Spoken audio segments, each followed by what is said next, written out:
جس کے رشتے نہیں آ رہے ہوں گے کوئی ٹونا ہوا ہے، جس کے میاں بیوی کی لڑائی چل رہی ہوگی تو کسی نے جو ہے وہ روک کی ہوئی ہے. سارا کا سارا کریڈٹ ہم نے لوگوں کو دے دیا، یعنی جو معاذ اللہ اللہ سبحانہ وتعالیٰ تو پھر کچھ کر ہی نہیں رہے، سارے تفویض کر دیے اپنے اختیارات اللہ نے معاذ اللہ لوگوں کو، کہ جو چاہے گا آپ کی روزی روک دے گا، جو چاہے گا آپ کے رشتوں میں رکاوٹ پیدا کر دے گا، جو چاہے گا آپ کو بیمار کر دے گا، جو چاہے گا اولاد ہونے نہیں دے گا، جو چاہے گا میاں بیوی میں جھگڑا کروا دے گا. کیا لوگ اتنے طاقتور ہیں؟ اگر لوگ اتنے طاقتور ہوتے تو قرآن پاک میں اللہ تعالیٰ ارشاد فرماتے ہیں اگر ان کے ہاتھ میں اللہ کے خزانے ہوتے وہ زمین پر کسی کو ایک اس میں سے ذرہ بھی نہ دیتے. اگر لوگوں کا اتنا اختیار ہوتا تو ہمیں کب کے ہڑپ کر چکے ہوتے، چبا کر کھا چکے ہوتے. آپ کیا سمجھتے ہیں کتنے حسد کرنے والے ہوتے ہوں گے؟ بالکل ہوتے ہوں گے. کتنے آپ سے جیلس ہونے والے لوگ ہیں، کتنے آپ کی ترقی کی راہ میں رکاوٹ بننے والے لوگ ہیں. یہ سب چیزیں ہوتی ہیں، لیکن جو ایمان ایک مسلمان کا ہوگا وہ اس بات پر ہوگا کہ کوئی حسد کرے، کوئی بغض رکھے، کوئی سازشیں کرے، کوئی نقصان پہنچانے کی کوشش کرے، ہم اپنا کام کیے جاتے ہیں. جہاں آپ کو لگتا ہے تدبیر کرنی ہے آپ تدبیر بھی کرتے ہیں. کیا اللہ کے حبیب نے ہجرت نہیں فرمائی تھی؟ میں یہ تو آپ سے کہہ ہی نہیں رہی کہ کچھ بھی نہیں ہوتا، مشکلیں ڈال تو دیتے ہیں راستے میں، آپ کی رکاوٹیں تو کھڑی کر دیتے ہیں لوگ، لیکن یہ رکاوٹیں بھی آپ کا امتحان ہے. ان کو فیس کرنا، پھر ان کو سولو کرتے ہوئے آگے بڑھنا، یہ بھی امتحان ہے. تو اللہ تعالیٰ یہ فرما رہے ہیں کہ یہ سارا اختیار میرے ہاتھ میں ہے، زندگی بھی میں دیتا ہوں، موت بھی میں دیتا ہوں، اور رزق بھی میں دیتا ہوں. جس کا چاہتا ہے رزق کو شادہ کر دیتا ہوں، جس کا چاہتا ہوں کم کر دیتا ہوں. ہاں ہمارے پاس ایسے بہت سے اصول ہیں، جیسے تعلیمات مصطفیٰ صلی اللہ علیہ وسلم میں ہے کہ آپ چاہتے ہیں کہ آپ کی عمر میں اور رزق میں برکت ہو تو صلہ رحمی کریں. یہ بات ہم سوچتے نہیں ہیں. اگر میں چاہوں کہ میری روزی بڑھ جائے اور میری عمر میں بھی خیر ہو، برکت ہو، تو مجھے چاہیے کہ میں لوگوں سے اور خاص طور پر رشتہ داروں سے اور مساکین سے اچھا سلوک کروں.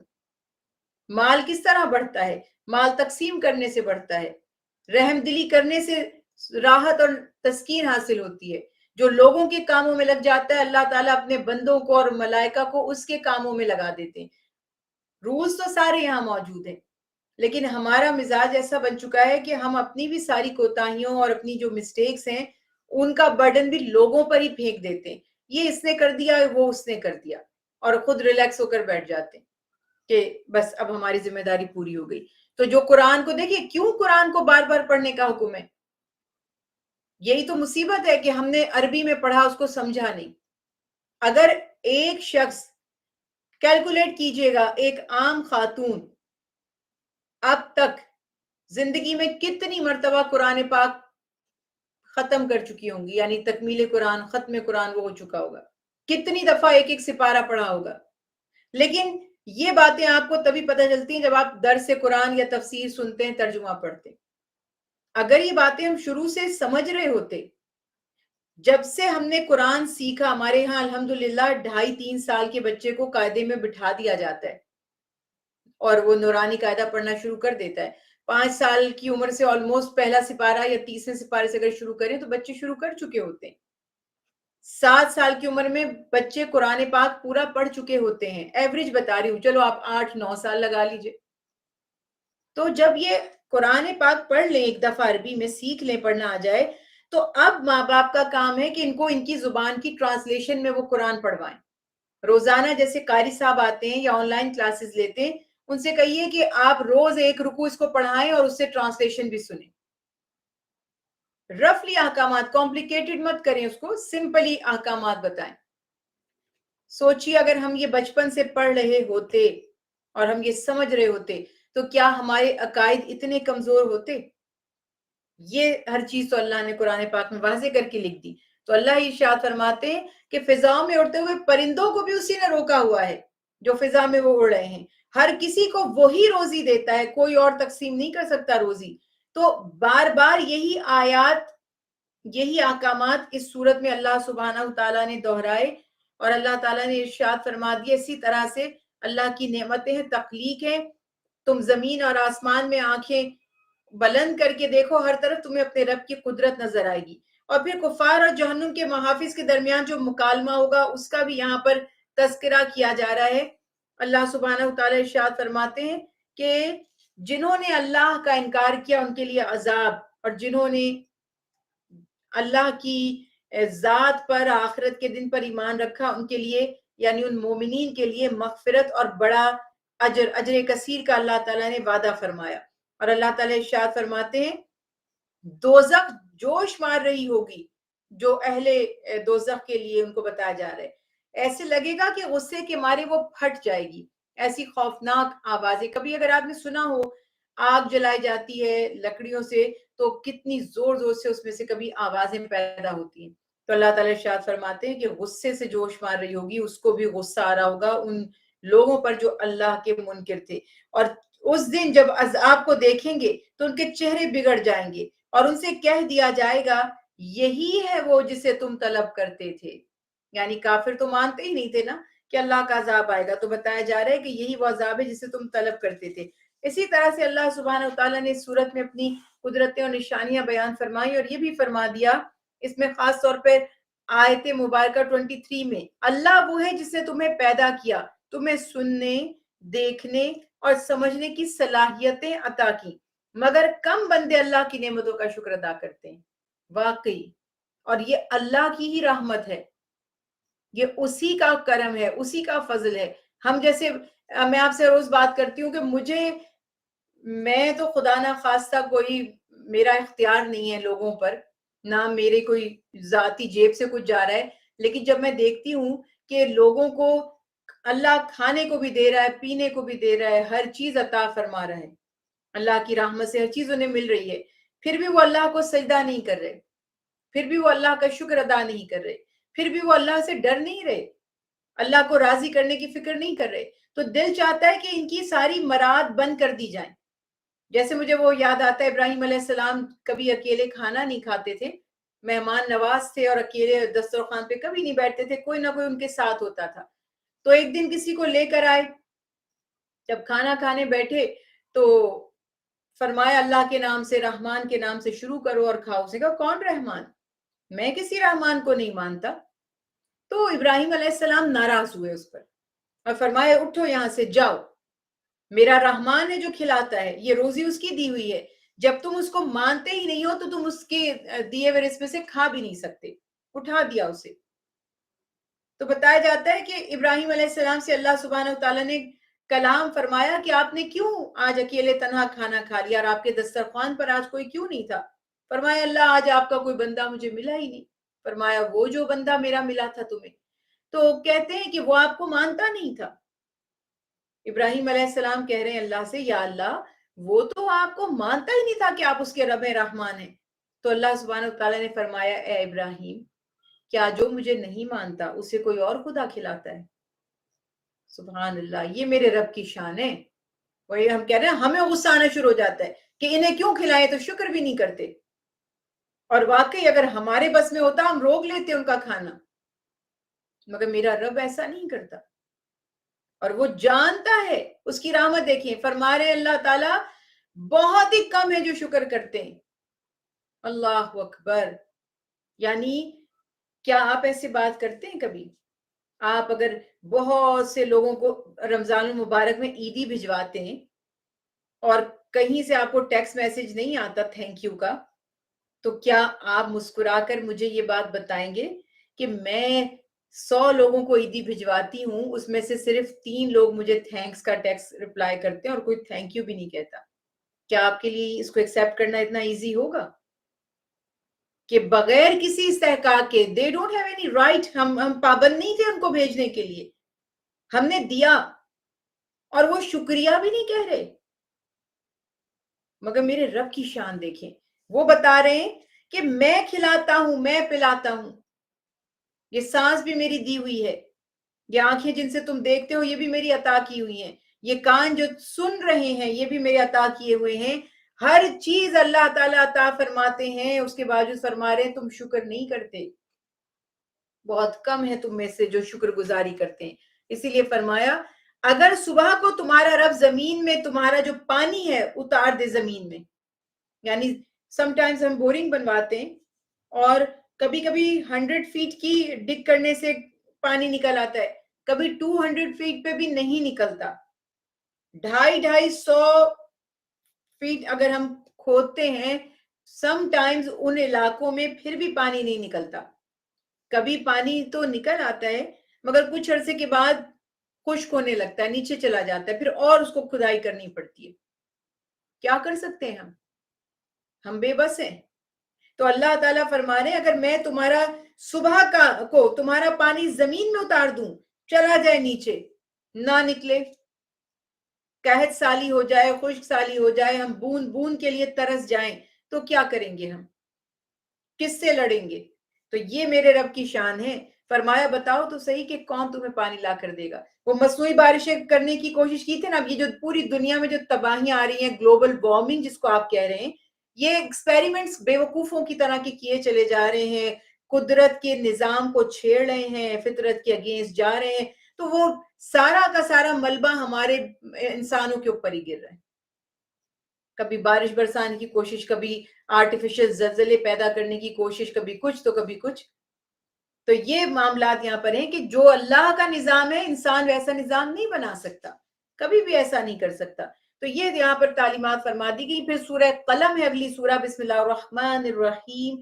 سورہ قلم بھی مکی صورتوں میں سے ہے، قرآن پاک میں 68 نمبر ہے اس کا، اور ابتدائی صورتوں میں سے آلموسٹ سمجھیے کہ سیکنڈ سورہ ہے ریویلڈ، اگر آپ دیکھتے ہیں نا کہ میسج جو تھا نزول کے اعتبار سے دوسری سورہ ہے قرآن پاک کی۔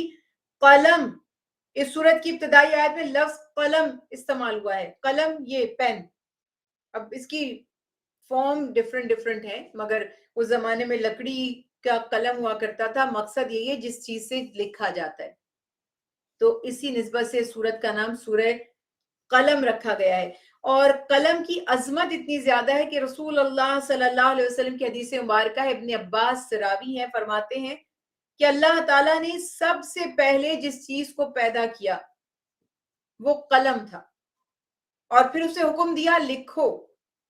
قلم نے پوچھا کیا لکھوں؟ فرمایا تقدیر لکھو۔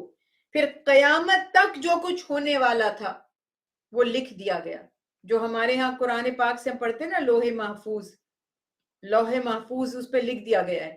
اللہ کے علم میں ہے جو کچھ ہونا ہے، جو اب تک ہو چکا ہے، جو قیامت کے دن تک ہوگا، سب اللہ کے علم میں ہے۔ تو یہی کلام اللہ تعالیٰ نے یہاں پہ بیان فرما دیا کہ سب سے پہلے اللہ نے قلم اور دوات کو پیدا کیا اور لکھا، اور یہ دنیا بھر میں جو علوم پہنچتے ہیں، جو میسیجز پہنچتے ہیں، جو تحریریں، جو کتابیں، جو قرآن پاک، جو کلام ہم تک پہنچے، یہ قلم ہی کی برکت تھی، اس پین کے ذریعے ہی پہنچے۔ آج بھی آپ دیکھیے کہ جو آپ کے پاس PDF فائلز آتی ہیں یا آپ آن لائن جو بک ریڈنگ کرتے ہیں، وہ لکھی گئی تھی بک، پہلے اس کو لکھا گیا تھا، چھاپا گیا تھا، اس کے بعد وہ اویلیبل ہے اور آن لائن آپ ریڈ کر سکتے ہیں چاہیں تو یہ اللہ تعالیٰ کی شان ہے۔ اور یہاں پہ یہ بیان فرما دی کہ سورت کے شروع میں اللہ نے قلم اور قضاء و قدر کے جو نوشتے ہیں ان کی قسم کھا کر فرمایا کہ کفار کے الزامات بے بنیاد ہیں، جو رسول اللہ صلی اللہ علیہ وسلم کی رسالت کا وہ انکار کرتے ہیں۔ اس سلسلے میں بھی بیان فرما دیا، آپ صلی اللہ علیہ وسلم کی قدر و منزلت، آپ صلی اللہ علیہ وسلم کا اخلاق بیان کر دیا اور دفاع کیا جو کفار اعتراضات کرتے تھے۔ کبھی معاذ اللہ آپ کو دیوانہ کہتے تھے، مجنون کہتے تھے، کبھی ساحر کہتے تھے، کبھی کچھ۔ اللہ تعالیٰ ارشاد فرماتے ہیں قسم کھا کر کہ بے شک آپ اپنے رب کے فضل سے آپ میں معاذ اللہ کسی طرح کی دیوانگی نہیں ہے۔ انبیاء پرفیکٹ ہوتے ہیں، یہ بات آپ کو زندگی بھر کام دے گی۔ جب آپ نبی کے اوپر ایمان کی بات کرتے ہیں تو آپ کو پتہ ہونا چاہیے نبیوں سے کوئی خطا، کوئی ہماری طرح کی چیزیں سرزد نہیں ہوتی، انبیاء سے غلطیاں نہیں ہوتی، انبیاء علیہ السلام سے گناہ نہیں ہوتے۔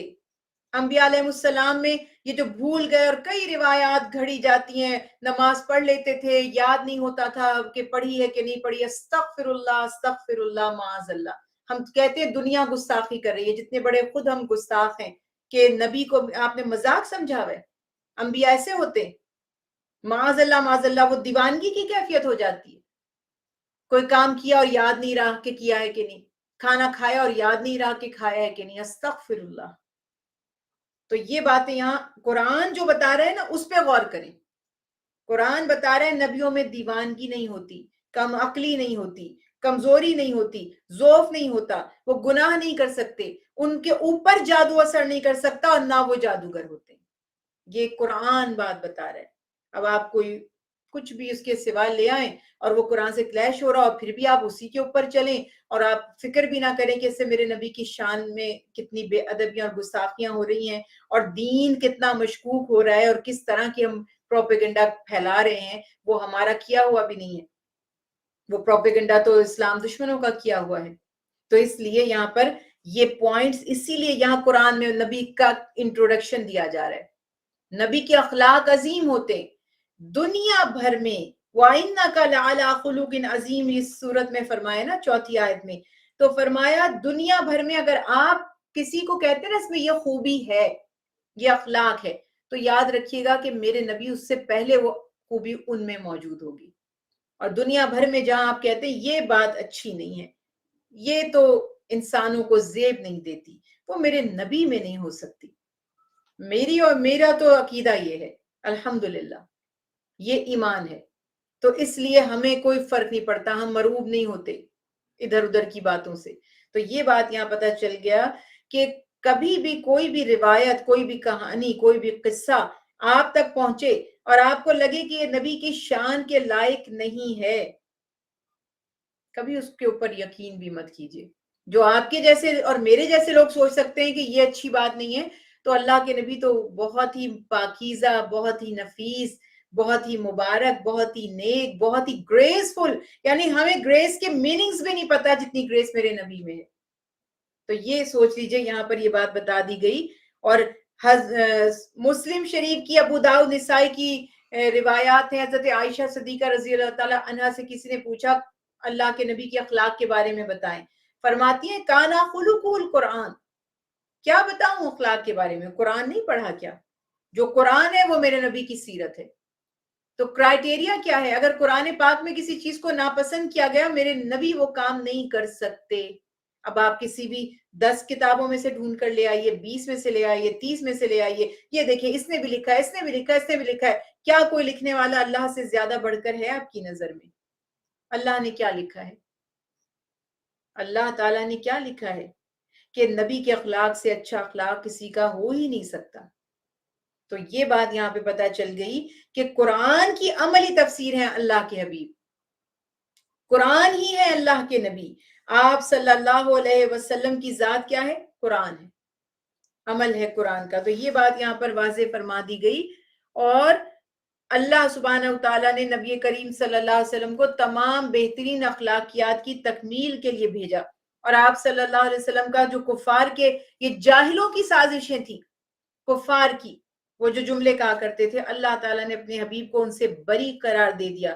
اور ایک تمثیل بھی یہاں بیان کی گئی، اور یہ بھی بتا دیا گیا کہ کفار و مشرکین کی جانب سے جو رسول اللہ صلی اللہ علیہ وسلم پر الزامات لگائے جاتے تھے یا باتیں کہی جاتی تھی، اللہ نے کیسے اس کا رد فرمایا، اور پھر فرمایا کسی ایسے شخص کا کہا مت مانو جو زیادہ قسمیں کھانے والا، بے وقار، اور بہت ہی زیادہ کہتے نا گھٹیا، جس کو کہتے گیا گزرا، عیب گو، چغل خور، بھلائی سے روکنے والا، حد سے بڑھ جانے والا، گناہگار، گردن کش، یہ اکڑی ہوئی گردن والا، اور پھر ساتھ ہی بے نسب بھی ہو۔ اللہ اکبر۔ اب یہ ویسے تو دیکھیے قرآن پاک کی آیات لانگ ٹرم میں ہماری رہنمائی کرتی ہیں، جن میں یہ اوصاف ہوں، ایسی جن میں آپ کو باتیں نظر آ رہی ہیں، چاہے ان میں سے کوئی ایک ہو، چاہے 2 ہوں، چاہے سبھی ہوں، تو فرمایا ایسے لوگوں کی پرواہ نہ کرے، وہ ان کی کوئی حیثیت نہیں ہے، وہ کبھی خیر کے کام کو پروموٹ نہیں کریں گے، وہ کبھی اس شخص کی حمایت نہیں کریں گے جو خیر پھیلانے والا اور خیر کا حکم دینے والا ہے۔ لیکن مفسرین کرام نے ایک اس کو تھوڑا سا الگ بھی کیا ہے کہ ولید بن مغیرہ جیسا شخص جو روسائے قریش تھے، قریش کے رچ لوگ تھے، رئیس تھے، جو ان کے سردار تھے، ان کے پاس دولتیں تھیں، مال و دولت اسباب تھے، ان کے پاس بہت سارے قبیلے، ان کی اولادیں تھیں، خاندان بڑے بڑے تھے، تو بتایا کہ وہ صرف اس لیے سرکشی کرتے ہیں کہ اللہ تعالیٰ نے مال اور اولاد والا بنایا۔ اب یہاں پہ یہ بات بھی پتا چل گئی کہ مال اور اولاد کوئی بلیسنگز نہیں ہے۔ مال تبھی رحمت ہے جب حلال ذریعے سے آیا اور اللہ کی رضا کے مطابق خرچ کرنے کی توفیق ہوئی۔ اولاد اسی صورت میں رحمت ہے جب وہ نیک و کار ہو۔ اگر وہ گناہگار ہے، سیاہکار ہے، فاسق ہے، تو وہ ماں باپ کے لیے بھی مصیبت ہے، اور اگر ماں باپ نے اس کو ایسا بنایا یا اس کی تربیت نہیں کی تو ان کے لیے عذاب جاریہ ہے۔ تو یہ بات یہاں پر واضح ہو گئی کہ اگر کسی کو ظاہری دنیا میں آپ اسٹیٹس پہ دیکھیں تو کبھی مت سمجھے جو ہم کہتے ہیں اللہ کا بڑا اس پہ فضل ہے، ہم یہ کہتے ہیں، ہمارے سٹینڈرز بالکل رانگ ہیں، بالکل رانگ ہیں۔ جس پر آپ کہہ رہے ہیں اللہ کا فضل ہے، قرآن نہیں کہہ رہا کہ اس پر اللہ کا فضل ہے۔ اللہ تعالیٰ تو فرما رہے ہیں جس کو دین کی سمجھ بوجھ عطا ہو گئی اس پر اللہ کا فضل ہے۔ جو فرقہ واریت نہیں پھیلاتا، تعصب نہیں کرتا، اس پر اللہ کا فضل ہے۔ جو لوگوں کو جوڑتا ہے، ان سے محبت کرتا ہے، ان میں یونٹی پیدا کرنا چاہتا ہے، ان پر اللہ کا فضل ہے۔ جو اللہ اور اس کے نبی سے محبت کرتے ہیں، قناعت کرتے ہیں، توکل کرتے ہیں، ان پر اللہ کا فضل ہے۔ جنہیں صبر کی توفیق نصیب ہو جاتی ہے، ان پر اللہ کا فضل ہے۔ تو آپ دیکھیں، جج کریں لوگوں کو، اپنے آس پاس دیکھیں کہ کس پر اللہ کا فضل ہے، ڈھونڈ کے ایک لسٹ بنا لیجئے آپ، تاکہ آپ کی دل و دماغ میں یہ کانسیپٹس کلیئر ہو جائیں کہ اصل میں اللہ تعالیٰ نے کس کو بتایا کہ وہ فضل والے، ورنہ یہ ان سرکشوں۔ اور آپ کو پتہ ہے فرعون کی آرمی کتنی تھی؟ فرعون کے لاکھوں فوجی تھے جو غرق ہوئے تھے جب موسیٰ علیہ السلام کا تعاقب وہ کر رہے تھے۔ کیا فائدہ ہوا؟ چند بنی اسرائیل اور باقی لاکھوں کی فوج فرعون کی، کون بچا اور کون غرق ہوا؟ ہر چیز ہماری بالکل سامنے ہے، اور قرآن نصیحت ہے، اس کو نصیحت سمجھ کے پڑھیں۔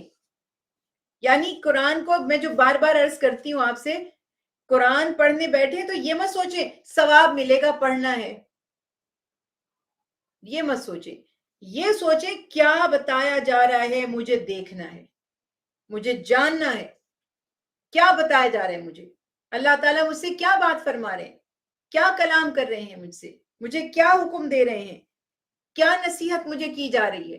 اس طرح اس کو پڑھیں گے تو ہر چیز آپ کے سامنے آ جائے گی۔ اس کے بعد یہاں پہ ایک مثال دی گئی ہے، اصحاب الجنہ، باغ جنہ، جنت باغ کو بھی کہتے ہیں۔ تو قرآن پاک میں جنت دو معنوں میں استعمال ہوئی ہے، ایک تو جو جنت مرنے کے بعد نصیب ہوگی جیسے جنت اور دوزخ والا مقام، اور ایک باغ، باغ کو بھی کہا جاتا ہے۔ تو یہاں پہ وہ باغ جو ہے یہ جنت ہیون مراد نہیں ہے، اور یہاں پر جو مراد ہے وہ کیا بتایا جا رہا ہے کہ ایک مشہور قصہ تھا عربوں میں، یہ باغ یمن کے قریب تھا، اور اس کا جو اصل مالک تھا وہ کیا کرتا تھا کہ جب فصل تیار ہوتی تھی تو اس میں سے بہت زیادہ غریبوں کو سخاوت کرتا تھا، اس میں سے ان میں تقسیم کرتا تھا، خیرات کرتا تھا۔ تو وہ جب وفات پا گیا تو وہ باغ ظاہر ہے کہ اب اس کی اولاد کو مل گیا، تو اولاد بخیل تھی۔ اور میں نے تو اپنی زندگی میں ایسے دیکھا، اتنے اچھے نیک ماں باپ ہوتے ہیں اور وہ زندگی بھر سخاوت کرتے ہیں، جب ان کے اولادیں ان کی گدی سنبھال لیتی ہیں، ان کی جائیداد، تو وہ ایک سوئی بھی کسی کو نہیں دیتی۔ بالکل ایسا ہم نے دیکھا ہے، یعنی اتنی نااہل اولادیں کہ خود تو توفیق نہیں ہوتی، جو ماں باپ کی بچی جائیداد ہے اس میں سے بھی وہ خرچ نہیں کرتے۔ تو یہ یہاں پر واقعہ بتایا گیا کہ اس کی اولاد جب باغ کی وارث بنی تو انہوں نے کہا کہ جیسے ہم کہتے ہیں مہنگائی بہت ہو گئی ہے، خرچے بہت بڑھ گئے ہیں اور یہ سارے معاملات ہیں، تو انہوں نے ایک تدبیر کی، چالاکی کی کہ کسی طرح اوائڈ کریں کہ مساکین کو، غریبوں کو پتہ ہی نہ چلے اور ہم کسی کو کچھ نہ دیں، اور یہ پلان کر کے انہوں نے کہ فصل جب تیار ہوگی تو فصل لے کر آ جائیں گے اور کسی غریب کے آنے سے پہلے پہلے سارا پھل لے کر چلے جائیں گے۔ بدنیتی کی جو کہتے ہیں نا کہ پھر ویسی ہی اللہ تعالیٰ کے ہاں جزا یا سزا بھی کیا ہوتی ہے، جیسی نیت ہوتی ہے کہ جب وہ اپنے باغ پہنچے تو ان کا باغ ختم ہو چکا تھا، بالکل پورا کا پورا نہیں، وہ جو کہتے ہیں نا اکیلے کھا جائیں گے، انہیں نصیب نہیں ہوا۔ شیئرنگ از کیئرنگ تو چھوٹے بچوں کو بتاتے ہیں نرسری میں۔ نرسری میں یہ مونٹیسری میں بتاتے ہیں تو ہم بھول جاتے ہیں, ہم سمجھتے ہیں بس یہ مونٹیسری کا ہی سلیبس تھا, 2 جملے سکھانے, شیئرنگ از کیئرنگ, اس کے بعد بھول جانا ہے. یہ آزما کر دیکھ لیں, اس کو اپنی عادت بنا لیں کہ جب آپ شیئر کرتے ہیں, اور یہ میں اس لیے نہیں کہہ رہی کہ میں آپ کو تلقین کر رہی ہوں, یہ میں آپ کو اپنی آبزرویشن, اپنا زندگی کا ایکسپیرینس بتا رہی ہوں کہ جو شیئر کرتے ہیں ان کا مال بڑھتا ہے اور ان کو سکون نصیب ہوتا ہے, وہ خوش رہتے ہیں, ان کے اندر وہ ہرس, وہ لالچ, وہ گریڈ پیدا نہیں ہوتی, انہیں ٹینشن نہیں ہوتی کہ وہ مال ختم ہو جائے گا, میرا کیا بنے گا, میں کھاؤں گا کہاں سے, پیوں گا کہاں سے. یہ بات یہاں بتائی جا رہی ہے کہ جو چاہتے ہیں نا ہم اکیلے ہی کھا جائیں, تو انہیں اکیلے بھی نصیب نہیں ہوتا. تو یہ بات یہاں واضح ہو گئی, لوگوں کے لیے عبرت بنا دیا گیا کہ تم اپنی, جو تمہیں اگر اللہ نے غنی کیا تھا تو یہ بھی تو سوچو نا, اللہ نے مجھے کیوں دیا, اسے کیوں نہیں دے دیا, اسے مانگنے والا کیوں بنا دیا, وہ میرے سامنے ہاتھ کیوں پھیلا رہا ہے, میں بھی تو وہاں ہو سکتی تھی لیکن وہ میرے سامنے ہے. تو اب دیکھیں میرا امتحان کیا ہے, میرا امتحان یہ ہے کہ اللہ نے مجھے دیا, اس کا حصہ میرے مال میں ڈال دیا, تم شیئر کرو, تو اب ہم دیں گے. اور یہاں پر بات یہی ہے کہ جیسے ابھی آگے بھی آپ پڑھیں گے قرآن پاک میں کہ اللہ تعالیٰ فرماتے ہیں کہ ان کے مالوں میں مانگنے والے اور جو سوال نہیں کرتے ان کا حصہ ہے, وہ ان کو بھی دیتے ہیں جو مانگ لیں, اور انہیں بھی دیتے ہیں جو مانگنے سے بچنا چاہتے ہیں, ان کو بھی دیتے ہیں. اور اگر وہ بخیل بن جائیں گے, اگر وہ خرچ نہیں کریں گے, تو اللہ تعالیٰ فرما رہے پھر اس مال سے کسی کو بھی فائدہ نہیں پہنچے گا. پھر متقین کا انجام بتایا جا رہا ہے, کفار کے لیے عبرت کی مثال بیان کرنے کے بعد متقین کا تذکرہ کیا جا رہا ہے. اللہ سبحانہ وتعالی ارشاد فرماتے ہیں یقیناً ان کے لیے اجر و ثواب ہے. اور پھر اللہ تعالیٰ یہاں پر یہ بھی سوال کر رہے ہیں کہ کیا وہ جو محسن ہے اور جو مجرم ہے دونوں ایکول ہیں, وہ برابر ہو سکتے ہیں؟ جو فرما بردار ہے اور جو نافرمان ہے کیا وہ دونوں برابر ہو سکتے ہیں؟ جو بغاوت کرتا ہے اللہ کے حکم سے اور جو اللہ کا وفادار ہے کیا وہ دونوں برابر ہو سکتے ہیں؟ کبھی بھی نہیں ہو سکتے. دونوں کا ایک جیسا رتبہ کبھی بھی نہیں ہو سکتا. یہی بات اس صورت میں یہاں پہ اللہ سبحانہ و تعالیٰ نے سمجھا دی. اور ایک اور اہم واقعہ یہاں پر بیان کیا جا رہا ہے کہ جس دن, یعنی قیامت کے بارے میں تذکرہ کیا جا رہا ہے آیت مبارکہ 42 میں, جس دن پنڈلی یعنی ساکھ کھول دی جائے گی اور سجدے کے لیے بلائے جائیں گے تو سجدہ نہ کر سکیں گے. یہ سجدہ کتنی پیاری عبادت ہے, یہ ایسا پوسچر ہے, یہ محض ایک پوسچر نہیں ہے, یہ بڑی اس میں حکمتیں ہیں, اللہ کی رضا کے حصول کا یہ ذریعہ ہے. اور قیامت کے دن جب مشرکوں اور کافروں کو جو دنیا میں سجدہ نہیں کرتے تھے, اس دن کہا جائے گا سجدہ کرو تو ان کی تو گردن موڑے گی نہیں سجدے کے لیے, ایسا لگے گا کسی نے کوئی روڈ ڈال دیا اس میں, وہ یوں جھک ہی نہیں پائیں گے. تو یہاں جو کہا گیا ہے نا کشف ساکھ, پنڈلی کھول دی جائے گی, عرب کے یہ محاوروں میں سے ہے. اور بعض علماء کرام نے فرمایا جو شدید یعنی کہ ایکسٹریملی اسٹریس کا ٹائم ہوتا ہے, جب قیامت کی جو شدید واقعات ہوں گے اس سے بھی تشبیہ دی گئی ہے, اس کو کہتے ہیں کہ پنڈلی کھل گئی. تو محاورہ ہے, آیات متشابہات میں سے ہے, زبردستی اس کے مفہوم بتانے اور بنانے کی کوئی ہمیں ضرورت نہیں ہے, بس ہمیں کانسیپٹ سمجھ آ گیا کہ جب قیامت قائم ہوگی تو وہ لوگ جو دنیا میں سجدہ نہیں کرتے تھے انہیں وہاں بھی سجدے کی توفیق نصیب نہیں ہوگی.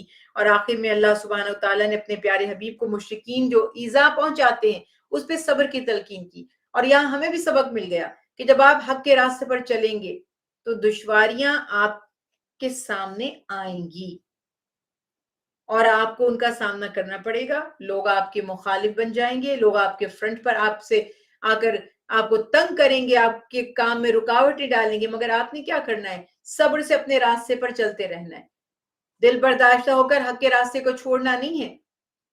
یہی ہماری آزمائش ہے, یہ بتا دیا گیا. پھر سورہ حاقہ ہے, بسم اللہ الرحمن الرحیم. سورہ حاقہ بھی مکی صورتوں میں سے ہے, ترتیب کے اعتبار سے 69 اور نزول کے اعتبار سے 77 سورہ ہے. اور یہاں پر حاقہ جو ہے سوال کے ساتھ اس کو سورت کو الحاقہ سے شروع کیا گیا کہ الحاقہ کیا ہے. حاقہ کے معنی ہوتے ہیں حق سے ثابت ہونے والی, قیامت کا ایک نام ہے یہ, اسی نسبت سے سورت کو یعنی قیامت کے دن جو چیزیں کھل جائیں گی اور واضح ہو جائیں گی، اس کا نام حاقہ رکھا گیا۔ قیامت کے دن اللہ کے جو وعدے تھے وہ بھی سچے ہو جائیں گے، جو وعیدیں تھی وہ بھی سچی ہو جائیں گی۔ تو یہ یہاں پر واضح ہو گیا اور اس کا تذکرہ کیا جا رہا ہے۔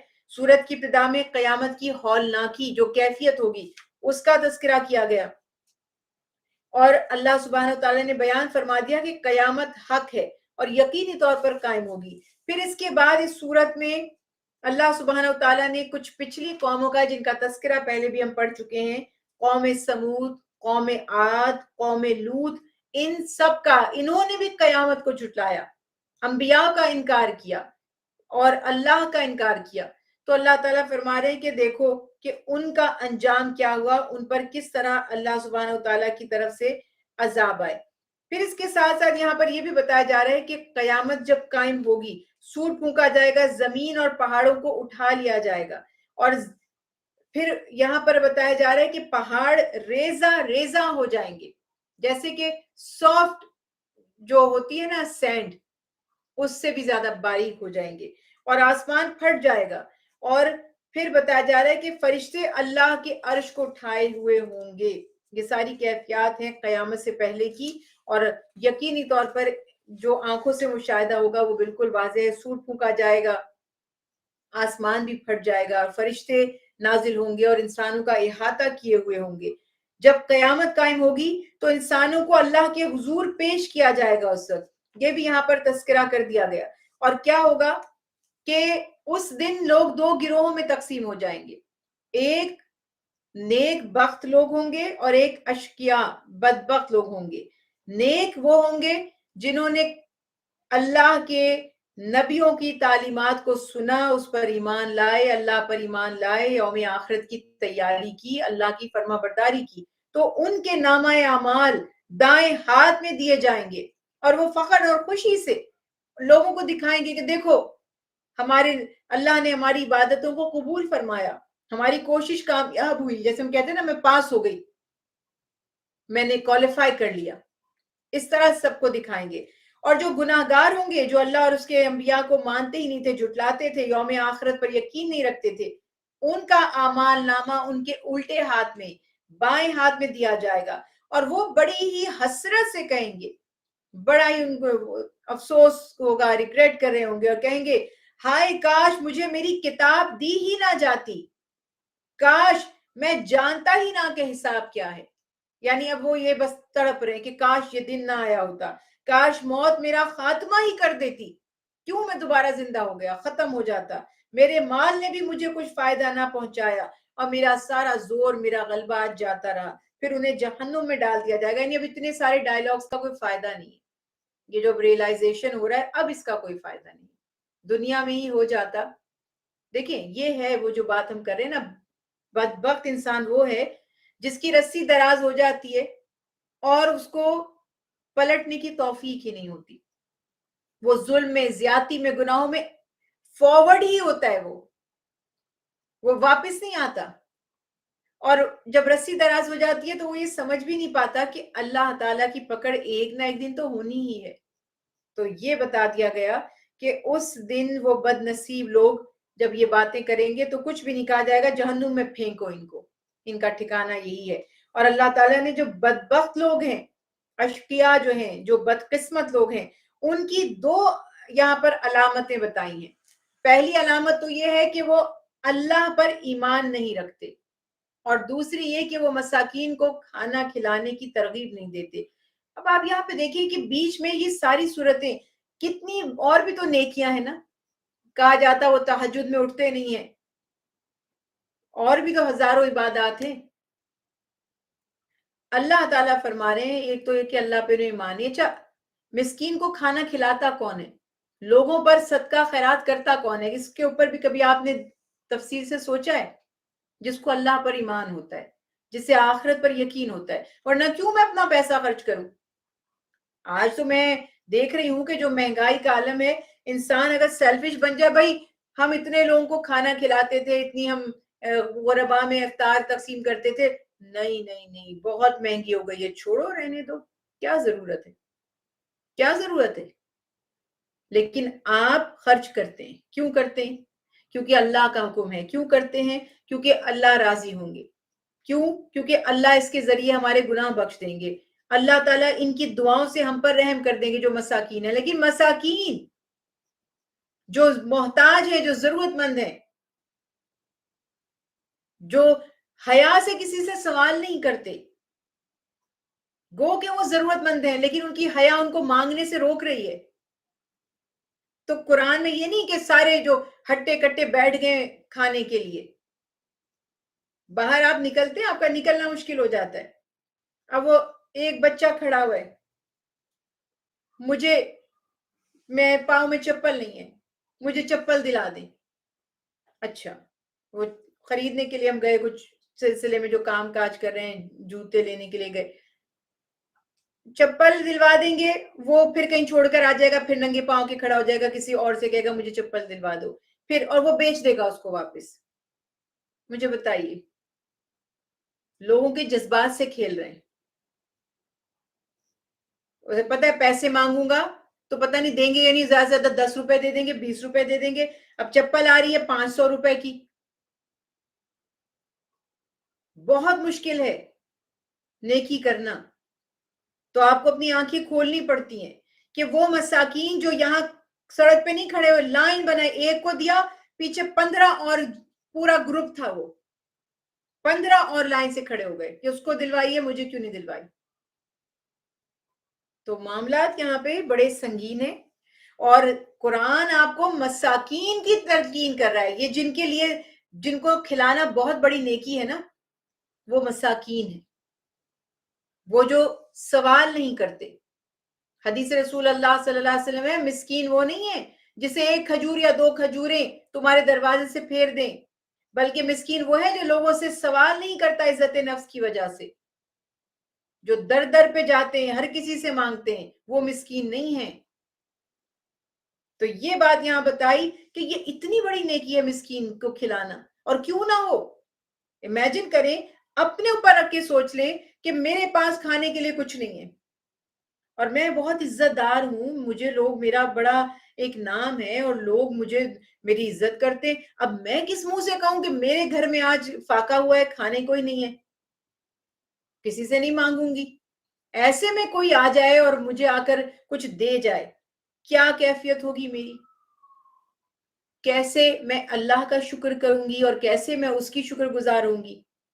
امیجن کیجئے اس کیفیت کو، کہ اپنے اوپر رکھ کر سوچیں کہ ہم تو نہیں مانگتے نا کسی سے. تو اگر ہم پر یہ وقت آ جائے تو کیا ہم نہیں چاہیں گے کہ خاموشی سے کوئی ہماری مدد کر کے چلا جائے، جس کے آگے ہمیں ہاتھ نہ پھیلانا پڑے، جس کو ہمیں اپنا حال دکھانا نہ پڑے. یہ ہے وہ نیکی.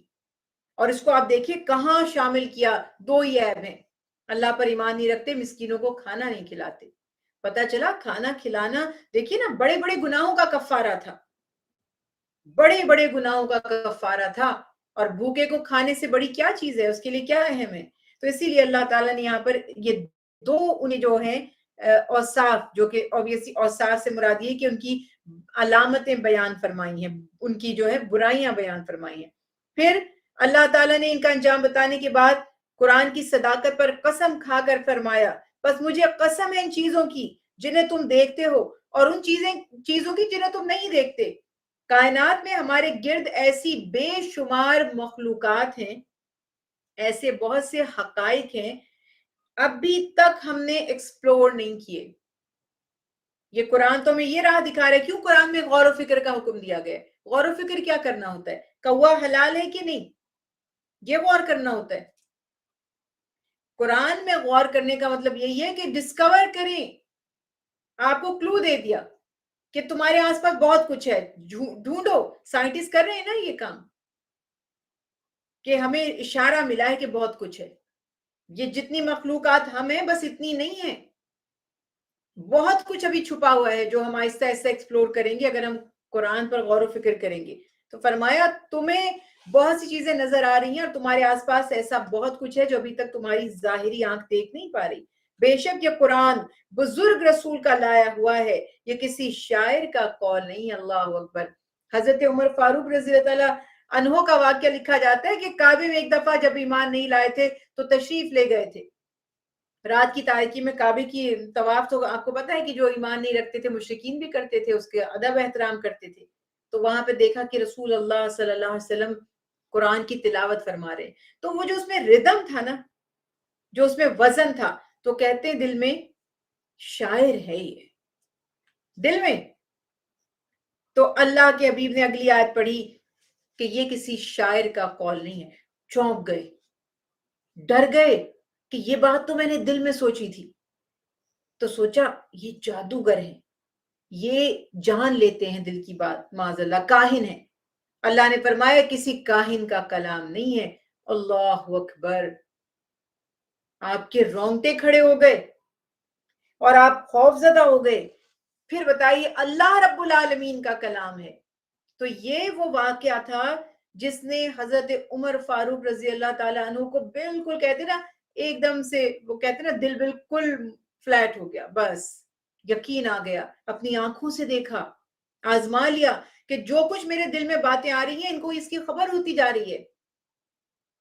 تو معاذ اللہ، اللہ نے فرمایا یہ میرے نبی جادوگر نہیں ہے، نہ یہ پوئٹری ہے، یہ شاعری نہیں ہے. قرآن یہ اللہ کا کلام ہے جو رب العالمین ہے، اور یہ بزرگ رسول ہیں جن پر یہ نازل کیا گیا. لیکن بہت کم ہی تم نصیحت قبول کرتے ہو. یہ تو رب العالمین کا اتارا ہوا ہے. وہی والی بات ہے پھر کہ ہم نصیحت نہیں سنتے اور سمجھتے نہیں ہیں. پھر سورہ معارج ہے، بسم اللہ الرحمن الرحیم. سورۃ المعارج نزولی ترتیب کے اعتبار سے 77 ہے، اور قرآن پاک کی جو مصحف کی جو ترتیب ہے اس سے 70 سورہ ہے. اور اس سورت کی آیت نمبر 3 میں معارج کا لفظ استعمال کیا گیا، یعنی وہ بتا دیا گیا نا کہ درجات، معارج عروج کو کہتے ہیں درجات کو. تو درجات سے مراد آسمان مراد لیے گئے ہیں. خدا صاحب درجات کی طرف سے یہ قرآن نازل ہوا. من اللہ ذی المعارج، عروج والا، آسمانوں والا، بلندی والے رب کی طرف سے.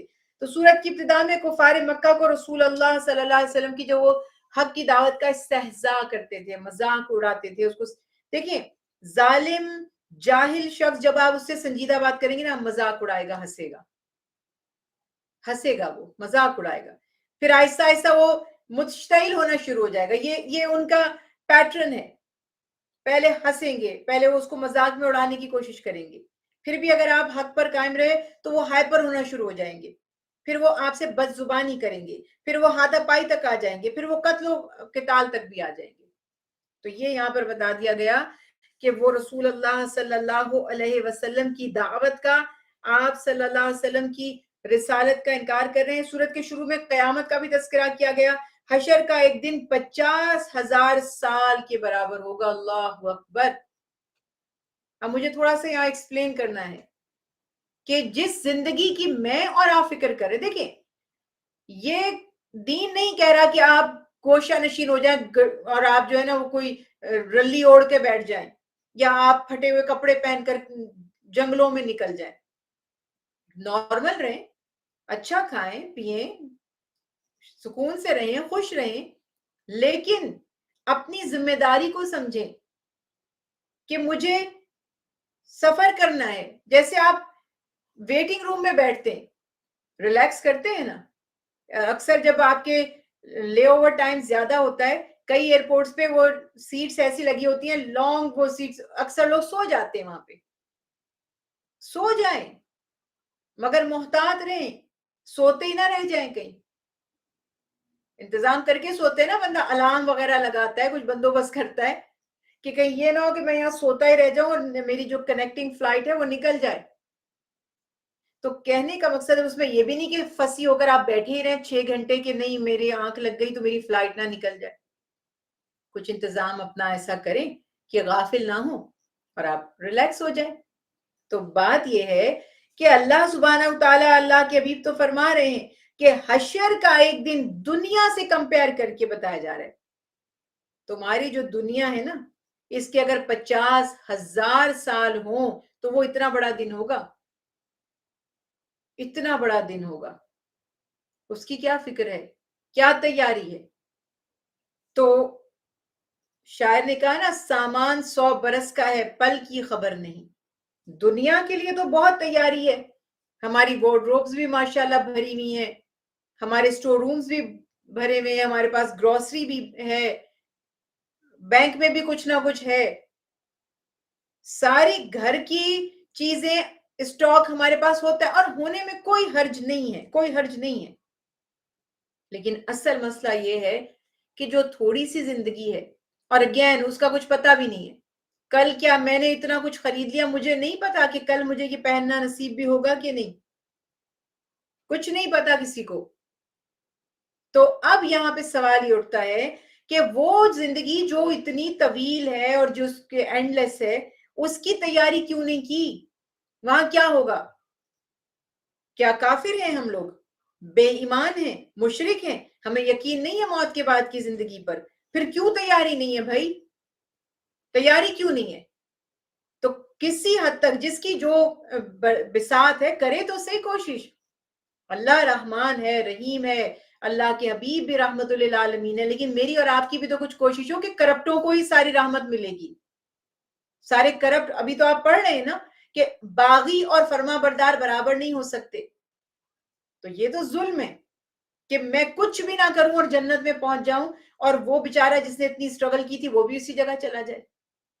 میں تو بالکل دنیا میں بھی اس معاملے میں مجھے دکھ ہوتا ہے. آج ہم یہ دیکھتے ہیں اتنی ایفرٹ کر کے آپ ایک چیز کو اچیو کرتے ہیں, ایک نااہل شخص آپ کے برابر آ کر بیٹھا ہوا ہوتا ہے, سالوں لگا دیے علم سیکھنے میں, بیان کرنے میں. ایک بندہ رٹا لگا کر آتا ہے, اس کو پتہ بھی نہیں ہوتا کہ آپ کے برابر بیٹھا ہوا ہوتا ہے وہ, اور ایسی ایسی بیوقوفی کی باتیں وہ کر رہا ہوتا ہے کہ انسان حیران ہی ہو جاتا ہے دیکھ کے. تو میں تو بہت, اگر میں ایسا دنیا میں سوچتی ہوں تو آخرت میں بھی سوچتی ہوں کہ یہ کیوں ہو کہ جنہوں نے ساری زندگی تقوی پرہیزگاری میں اپنے نفس کو مار کے اللہ کی اطاعت میں گزار دی, اور جو عیاشیاں کرتے گئے, اپنے نفس کی ساری خواہشات پوری کی, ان کو وہی مقام مل جائے جو ہمیں مل جائے. کیوں ہو ایسا؟ کیا یہ انصاف ہوگا پھر؟ اسی لیے یہاں پہ یہ باتیں بتائی جا رہی ہیں کہ آپ کوشش کریں. آپ نے شروع میں سورہ ملک سے دیکھ لیا, تمہاری آزمائش ہی تو ہے. 2 گروپس بنانے ہیں نا لوگوں کے, جنت کو بھی بھرنا ہے, جہنم کو بھی بھرنا ہے. اب زبردستی کسی سے نہیں ہے, نہ جنت میں کسی کو زبردستی لے جایا جا رہا ہے, نہ دوزخ میں دھکیلا جا رہا ہے. چوائس آپ کی ہے, آپ جنت کے لیے کام کر رہے ہیں یا دوزخ کے لیے. یہ ریالٹی ہے, اس سے کوئی آنکھیں نہیں پھیر سکتا, کسی خوش فہمی سے کوئی فائدہ حاصل نہیں ہوگا. تو یہ بات یہاں اللہ تعالیٰ نے بیان فرما دی کہ اتنا بڑا وہ دن ہے, تمہارے دنیا کے 50,000 سال جیسا. اس دن آسمان پگھلے ہوئے تانبے کی طرح ہو جائے گا, پہاڑ دھنی ہوئی رنگین اون کی طرح ہو جائیں گے, کوئی کسی کا پرسان حال نہیں ہوگا. اس وقت دوست رشتہ دار کوئی کسی کو نہیں دیکھے گا. اس وقت مجرم یہ تمنا کرے گا, بیوی بھائی رشتہ دار سارے چلے جائیں جہنم میں, میری جان بچ جائے, میرا فدیہ بن جائیں سارے. یہ عالم ہوگا کہ مجرم یہ کہہ رہا ہوگا کہ اے اللہ میری اولاد کو لے لیجئے میرے بدلے, میری گھر والی کو لے لیجئے, میرے ماں باپ کو لے لیجئے, میرے دوست احباب کو لے لیجئے, مجھے معاف کر دیجئے. یہ عالم ہوگا. اور آج کیا کرتے پھر رہے ہیں دنیا میں؟ انہی اولادوں کے لیے, انہی بیویوں کے لیے کوئی اللہ کے حکم کی, حلال حرام کی, دوستوں کے لیے کوئی پرواہ نہیں رہی. اس دن انہی کو ہم چاہیں گے جہنم میں یہ جل جائے ہماری جگہ جا کر. تو انسان اس وقت اتنا خود غرض ہوگا, آج کیوں نہیں خود غرض بن رہا؟ بن جائے آج خود غرض. خود غرضی کیا کرے؟ نہیں, میرے لیے سب سے بڑھ کر میرا دین, میرا ایمان, میرا رب ہے, باقی سارے رشتے اس کے بعد ہیں. یہ ہے اصل ایمان, اور یہی ہمیں نفع دے گا. تو اسی لیے فرما دیا کہ اس دن تو وہ اہل زمین کو فدیے میں دینے کے لیے تیار ہو جائے گا. پوری دنیا اگر مرتی ہے تو مر جائے, جہنم میں جلتی ہے تو جل جائے, بس میری جان کسی طرح بچ جائے. تو یہ منظر کشی یہاں کر دی گئی کہ سب ایک دوسرے سے جان چھڑا کر بھاگ رہے ہوں گے, کوئی کسی کی طرف نظر نہیں کرے گا. پھر انسان کی فطرت اور اس کا جو مزاج ہے, طبیعت ہے, صورت میں بتائی جا رہی ہے. یہ دیکھیے کیا کمال کی بات ہے, اللہ اکبر. اور میرے رب کا, پھر میں کہوں, جب میں یہ چیزیں پڑھتی ہوں میں کہتی ہوں میرے رب کا ظرف دیکھیں, میرے رب کی رحمت دیکھیں, اس کا فضل و کرم دیکھیں. وہ بتا رہا ہے کہ تم کیا چیز ہو, کبھی کبھی میں آپ کو اس کی چھوٹی سی مثال دیتی ہوں. ہمارے گھر میں کوئی ملازم ہوتا ہے یا کوئی ہمارا ماتحت سبارڈینیٹ ہوتا ہے یا کوئی ہم سے کبھی مدد کے لیے مانگنے کے لیے آتا ہے یا کوئی ہمارے کلیگ سے کوئی ہوتا ہے. ہمیں پتا ہوتا ہے یہ جھوٹ بول رہا ہے, ہمیں پتا ہوتا ہے, لیکن اگر وہ کوئی چیز کہتا ہے تو ہم اس کو دے دیتے ہیں. لوگ کہتے ہیں اس نے آپ کو بے وقوف بنا لیا. ایسا نہیں ہے. اتنی تو وقت کے ساتھ ساتھ سمجھ بوجھ پیدا ہو جاتی ہے, سچ اور جھوٹ نظر آتا ہے.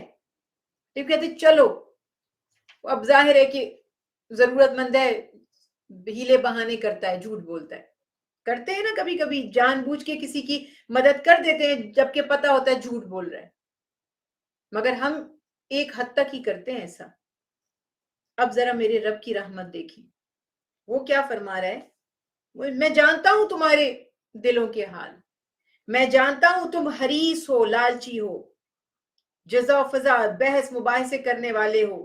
تکلیف پہنچتی ہے تو چلاتا ہے انسان, خوشی ملتی ہے تو اترا جاتا ہے. اللہ اکبر. یعنی تکلیف پہنچنے پر صبر نہیں کرتا, خوشی ملتی ہے تو شکر نہیں کرتا اور اترانے لگ جاتا ہے. نعمت حاصل ہوتی ہے تو اکڑنے لگ جاتا ہے, اور مال ہاتھ آ جاتا ہے تو بخیل بن جاتا ہے. خود تو ساری زندگی مانگتا ہے, اگر اس کو دے دیا جائے یہ کسی کو نہیں دے گا. یہ شان ہے اللہ کی. ہمارے کہتے نا دلوں کے حال جانتے ہوئے بھی وہ ہمیں کتنا نوازتا ہے, کتنا عطا کرتا ہے. پھر اللہ تعالیٰ نے یہاں پر مسلین نمازیوں کی 8 صفات بیان کی ہیں. نمازی وہ نہیں ہوتے جن کو آپ 5 وقت نماز پڑھتے ہوئے دیکھتے ہیں. نمازی وہ ہوتے ہیں جو اپنی نمازوں کو قائم کرتے ہیں. وہ کون ہے؟ اب یہاں قرآن پاک نے بتا دیا. وہ نماز کی پابندی کرتے ہیں, ان کے مال میں سوال کرنے والوں اور سوال سے بچنے والوں سب کا حق ہوتا ہے. دونوں طرف نظر رکھتے ہیں. کس نے مانگا ہے چلو اس نے ہاتھ پھیلا دیا, اس کو بھی دے دو, لیکن جو نہیں مانگتے ان پر بھی نظر رکھتے. آپ کنسرن ہیں, آپ کو فکر ہے کہ جو لوگ مانگ نہیں رہے ان کے مددگار کون ہوں گے. یہ ان کی فیلنگز ہے, ان کا جذبہ ہے نمازیوں کا جو اللہ نے بیان فرمایا. پھر فرمایا یعنی 2 کام کر رہے ہیں. نماز کے ذریعے وہ اللہ کا حق ادا کر رہے ہیں اور صدقہ خیرات کے ذریعے وہ اللہ کے بندوں کا حق ادا کر رہے ہیں. وہ حساب کے دن جزا سزا کی تصدیق کرتے ہیں, یعنی مانتے ہیں اس دن کو, اور اس میں کوئی ان کی تصدیق میں شک نہیں ہوتا, شک نہیں کرتے. عبادت اور اطاعت کے باوجود اللہ کے عذاب سے ڈرتے ہیں. وہ زنا اور بدکاری سے اپنے دامن کو بے حیائی سے بچا کر رکھتے ہیں. صرف حلال پر گزارا کرتے ہیں, حرام کی طرف نظر اٹھا کر بھی نہیں دیکھتے. امانتیں ادا کرنے والے ہوتے ہیں, اپنے وعدوں کو وفا کرنے والے ہوتے ہیں, نہ وعدہ خلافی کرتے ہیں نہ خیانت کرتے ہیں, حق اور عدل کے ساتھ گواہی دینے والے ہوتے ہیں. اور ان کی 8ویں صفت یہ ہے کہ وہ نماز کو اپنے مقررہ اوقات میں ادا کرتے ہیں. یعنی جو نماز کا وقت مقرر ہے. اب یہاں پہ یہ نہیں ہے کہ اذان ہوئی تو فوراً بھاگ کھڑے ہوئے, جبکہ کوئی مجبوری ہے, کوئی ضرورت کے کام ہے, تو آپ نماز کے وقت مقررہ پر پڑھ لیں, اور اگر آپ کے لیے ممکن ہے تو اول وقت میں پڑھ لیں. تو یہ بات یہاں پر ان نمازیوں کی صفات میں بتا دی گئی. جن لوگوں کے اندر یہ صفات پائی جاتی ہیں اللہ تعالیٰ ان کی تعریف میں فرماتے ہیں یہی جنت میں عزت والے لوگ ہوں گے. یعنی جنتیوں میں بھی ان کا بڑا اعلیٰ مقام ہے. پھر سورت کے آخر میں اللہ اس بات پر قسم کھا رہے ہیں کہ قیامت کے دن یعنی موت کے بعد کی زندگی حق ہے, اس میں کوئی شک شبہ نہیں. اللہ اس چیز پر بھی قادر ہے کہ وہ تم سب کو ہلاک کر دے اور تم سے بہتر اور جو اللہ کے فرما بردار ہوں انہیں پیدا فرما دے. اللہ سبحانہ وتعالیٰ کے لیے کوئی مشکل نہیں.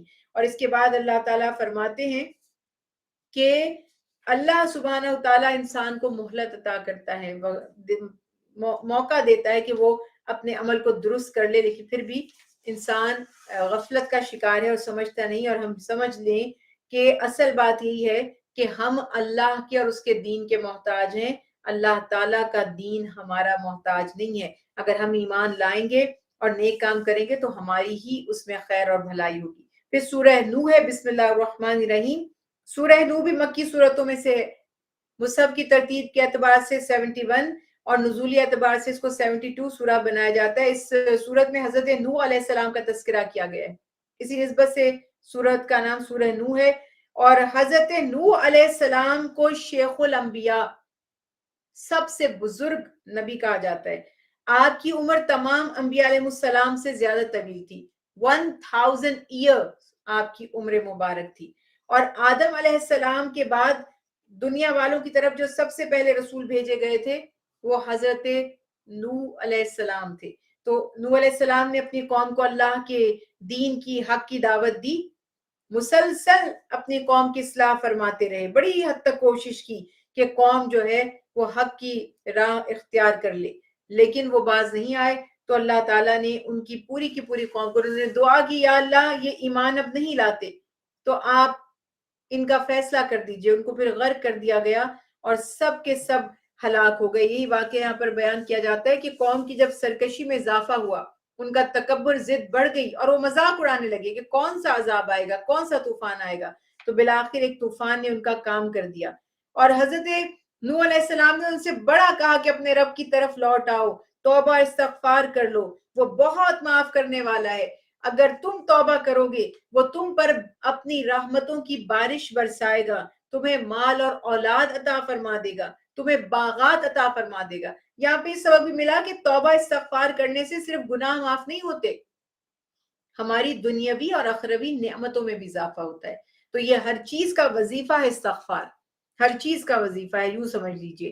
اور پھر اللہ تعالیٰ کی نعمتیں بھی ان کو یاد دلا رہے ہیں کہ جس نے آسمان پیدا کیے، چاند کو چمکدار بنایا، سورج کو روشن کیا، اور فرمایا کہ تم اپنے بتوں کو چھوڑ دو، یہ وسوا، یغوث، یعوق، نصر، چھوڑ دو ان کو، مت ان کی عبادت کرو۔ لیکن وہ قوم اتنی گناہوں میں آگے بڑھ چکی تھی کہ انہوں نے حضرت نوح علیہ السلام کی کسی نصیحت پر عمل نہیں کیا، تو طوفان آیا جس میں وہ سب غرق ہو گئے اور ختم ہو گئے۔ پھر سورہ جن ہے، بسم اللہ الرحمن الرحیم۔ سورہ جن بھی مکی صورتوں میں سے ہے، مصحف کی ترتیب کے اعتبار سے 72 اور ویسے 48 نزولی ترتیب کے اعتبار سے۔ اس صورت میں جنات کی ایک جماعت کا پہلی آیت مبارکہ میں جو تذکرہ کیا گیا کہ وہ قرآن سن رہے تھے، اسی نسبت سے سورت کا نام ہے۔ اور جنات عالم بالا میں پہلے آسمانوں پر جاتے تھے، خبریں بھی لے آیا کرتے تھے، حالات بھی جھانک کر آ جایا کرتے تھے۔ ایک وقت ایسا آ گیا کہ آسمان پر ان کا داخلہ بند کر دیا گیا۔ پھر جب یہ جاتے تھے تو ان کو شہاب ثاقب آگ کے گولے مار کر نیچے بکایا جاتا تھا، تو یہ سمجھ گئے کہ کوئی بڑا واقعہ ہونے والا ہے، جو ہمارا جانا اب آسمانوں پر بند کر دیا گیا ہے۔ اور کچھ لوگوں کے بھی گمان تھے، وہ سمجھتے تھے جنات کو کل غیب کا علم ہوتا ہے، تو اللہ تعالیٰ نے یہ بھی دکھایا کہ جنات کو بھی غیب کا علم نہیں ہوتا، تھوڑی بہت کوئی چیزیں ادھر ادھر سے خبریں اکٹھی کر کے لے آئے تو وہ الگ بات ہے۔ تو یہ واقعہ یہاں بتایا جاتا ہے کہ رسول اللہ صلی اللہ علیہ وسلم ایک بار سوق کے عکاظ کے جو بازار میں تشریف لے گئے، سوق کے عکاظ میں، تو وہاں پر آپ صلی اللہ علیہ وسلم نے نخلا کے مقام پر نماز فجر ادا فرمائی، تو آپ اس میں تلاوت فرما رہے تھے، تو جنات کی ایک جماعت کا وہاں سے گزر ہوا، انہوں نے وہ قرآن سنا، تو وہ جان گئے کہ یہ وہ تبدیلی تھی جس کی وجہ سے ہمارا آسمانوں پر داخلہ بند ہو گیا تھا۔ قرآن ان کے دل پر اتنا اثر انداز ہوا کہ ان کے دل دہل گئے، اور وہ فوری طور پر قرآن کی صداقت کے آگے انہوں نے سر جھکا دیا اور ایمان لے آئے۔ تو حضرت ابن عباس نے بیان کیا ہے کہ ان کی ایک جماعت جو جہاں مکہ کی طرف گئی، اور وہاں نبی کریم صلی اللہ علیہ وسلم اور آپ کے اصحاب نماز فجر ادا کر رہے تھے، تو جب انہوں نے یہ قرآن سنا تو انہوں نے کہا کہ یہی وہ چیز ہے جو ہمارے اور آسمان کے درمیان حائل ہو گئی تھی۔ پھر جا کر انہوں نے اپنی قوم کو بھی بتایا کہ ہم نے عجب قرآن سنا ہے جو ہدایت کی طرف رہنمائی کرتا ہے، تو ہم اس پر ایمان لے آئے، اور ہم اپنے رب کے ساتھ اب کبھی کسی کو شریک نہیں کریں گے۔ اور یہاں پہ یہ پتہ چلا کہ جنات بھی اللہ کی ایک مخلوق ہے، لیکن جو بھوت پریت چڑیل جنات کے بارے میں ہم نے جو کہانیاں گھڑی ہوئی ہیں، موسٹ آف دو سٹوریز وہ فیبریکیٹڈ اور من گھڑت اور ضرورت سے زیادہ ایگزیجریٹ کر کر کے کہانیاں بنائی ہوئی ہیں۔ جنات بھی اللہ کی ایک مخلوق ہے، جیسے فرشتے ہیں، جیسے درخت ہیں، جیسے سورج ہے، جیسے ستارے ہیں، جیسے چاند ہے، لیکن فرق ہے۔ انسان اور جنات یہ دو مخلوقات ایسی ہیں جو مکلف ہیں، پابند ہیں، اور یہی وہ دو مخلوقات ہیں جن کے پاس ایکسیپٹ کرنے اور ریجیکٹ کرنے کا اختیار ہے، یعنی کافر بھی ہو سکتے ہیں اور مومن بھی ہو سکتے ہیں، ایمان بھی لا سکتے ہیں اور کفر بھی کر سکتے ہیں، اور یہی وہ دو مخلوقات ہیں جن کا قیامت کے دن حساب بھی کیا جائے گا۔ باقی ساری مخلوقات، ملائکہ کرام ہیں، سورج ہے، چاند ہے، ستارے ہیں، درخت ہیں، چرند ہیں، پرند ہیں، درندے ہیں، پانی کی مچھلیاں ہیں، ہر مخلوق جو ہم جانتے ہیں جو نہیں جانتے سب اللہ کی فرما بردار ہے، کوئی پابند بھی نہیں ہے، کیونکہ آلریڈی وہ تو سب اطاعت پہ ہی لگے ہوئے ہیں۔ تو یہ یہاں پر بتا دیا گیا کہ انسانوں کی طرح جنات میں کافر بھی ہیں اور مومن بھی ہیں، تو اسی طرح سے وہ بھی جنت میں جانے والے بھی ہوں گے جو ایمان والے جنات ہیں، اور دوزخ میں جانے والے بھی ہوں گے جو کفر پر ہیں۔ یہ سارے واقعات یہاں بیان کر دیے گئے، اور آخر میں اللہ تعالیٰ نے رسول اللہ صلی اللہ علیہ وسلم کی دعوت کا تذکرہ فرمایا، اور آپ صلی اللہ علیہ وسلم نے اللہ کے حکم سے جو توحید کی دعوت دی، اور اپنے بارے میں بھی فرمایا کہ میں تو صرف اللہ کی عبادت کرتا ہوں، اس کے ساتھ کسی کو شریک نہیں کرتا، میرے ہاتھ میں نہ نفع ہے نہ نقصان، میرا کام صرف تم کو اللہ کا پیغام پہنچا دینا ہے، اللہ جانتا ہے کہ میں نے اس کا پیغام اس کے بندوں تک پہنچا دیا۔ یعنی اب یہاں پر یہ بات واضح فرما دی کہ آخر میں کہ تم اپنی بھلائی کے لیے جو کچھ کرو گے اس کو اللہ کے ہاں پاؤ گے، زبردستی تمہیں ایمان پر نہیں لایا جا سکتا، اور نہ ہی کسی کو زبردستی کفر پر راغب کیا جا سکتا ہے۔ انسان کو اختیار اور چوائس دی گئی ہے، اور اللہ کے پیارے حبیب حضرت محمد مصطفیٰ صلی اللہ علیہ وسلم کی جو ذمہ داری ہے، دیکھیے نفع یا نقصان کلی طور پر اللہ کے اختیار میں ہے، لیکن اللہ تعالیٰ جسے چاہے توفیق دے دے ایمان کی، اور جسے توفیق نصیب ہو جاتی ہے تو اس کے لیے فیض ہی فیض و بھلائی ہی بھلائی ہے۔ تو یہاں پر اللہ تعالیٰ کے حبیب سے اللہ تعالیٰ نے یہ بات اس لیے کہلوا دی کہ فرمایا کہ اگر تم اللہ کی عبادت کرو گے تبھی تمہارا بھلا ہوگا، اور تمہاری نجات اسی پر منحصر ہے کہ تم اللہ کی کتنی زیادہ فرما برداری کرتے ہو۔ باقی تو انسانوں کے لیے باعث برکت بھی ہوتے ہیں، خیر الناس من ینفع الناس فرمایا، انسانوں میں بہترین وہ ہے جو دوسرے انسان کو نفع پہنچاتا ہے، مگر آپ کے اللہ تعالیٰ نے تو فرمایا کوئی کسی کو نفع نہیں پہنچاتا، اللہ کے حکم سے ہی پہنچاتا ہے، اگر اللہ کا حکم نہ ہو تو کوئی کسی کو نفع نہیں پہنچا سکتا، اور اگر اللہ کی حکمت نہ ہو تو کوئی کسی کو نقصان بھی نہیں پہنچا سکتا۔ پھر سورہ مدثر ہے، بسم اللہ الرحمن الرحیم۔ سورہ مدثر مکی صورتوں میں سے ہے، مصحف کی ترتیب کے اعتبار سے 74 ہے، اور نزولی ترتیب کے اعتبار سے جو فرسٹ ریویلڈ میسج تھا نا، ابتدائی چوتھی صورت اس کو بتایا جاتا ہے، شروع میں نازل ہوئی۔ اس صورت میں اللہ سبحانہ وتعالیٰ نے اپنے حبیب کو یا ایھا المدثر کہہ کر خطاب کیا، اے کپڑے میں لپٹنے والے، تو یہ بات یہاں چادر میں لپٹنے والے کہہ کر خطاب فرمایا۔ یہ شان مصطفیٰ، عظمت مصطفیٰ، اور اللہ کی اپنے حبیب سے جو محبت ہے اس کا بھی یہ ایک انڈیکیشن ہے۔ وہاں پر بتایا جا رہا ہے کہ کس طرح آپ صلی اللہ علیہ وسلم نے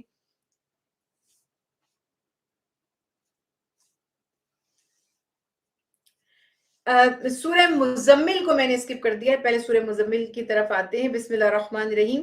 سورہ مزمل 73 سورہ قرآن پاک کی مصحف کی ترتیب کے اعتبار سے، اور نزولی ترتیب کے اعتبار سے تیسری سورہ ہے، اور اس سورت میں بھی رسول اللہ صلی اللہ علیہ وسلم کا نام ہے، یہ مزمل، کپڑا لپیٹنے والے، یا ایھا المزمل، رسول اللہ صلی اللہ علیہ وسلم کو خطاب کیا گیا، اور بڑی محبت سے اللہ سبحانہ وتعالیٰ نے اپنے نبی سے خطاب کیا، سورہ مزمل میں بھی اور سورہ مدثر میں بھی، انشاءاللہ آگے اس کو بھی پڑھیں گے۔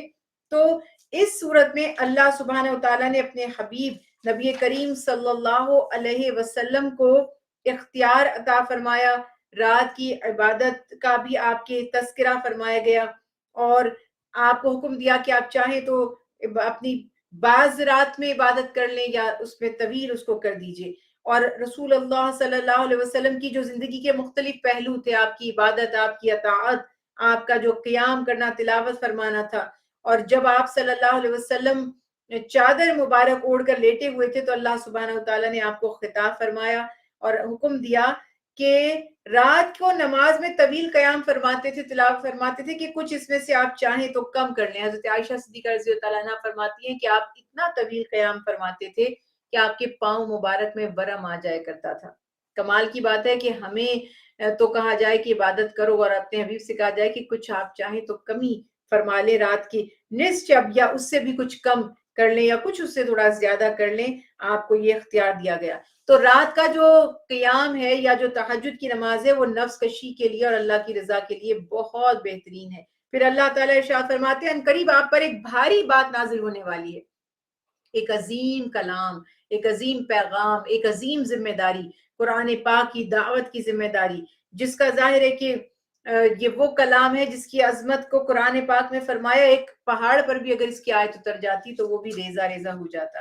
پھر اللہ تعالیٰ نے حکم دیا کہ مکذبین کو ڈرایا جائے جو اللہ تعالیٰ اور آخرت پر ایمان نہیں رکھتے۔ پھر فرعون کا واقعہ ان کی مثال کے لیے بیان کیا گیا کہ وہ کتنا طاقتور تھا، اور جب اس نے نافرمانی کی اور اللہ کا انکار کیا تو اس کا انجام کیا ہوا، کیسے اس پر وبال آیا۔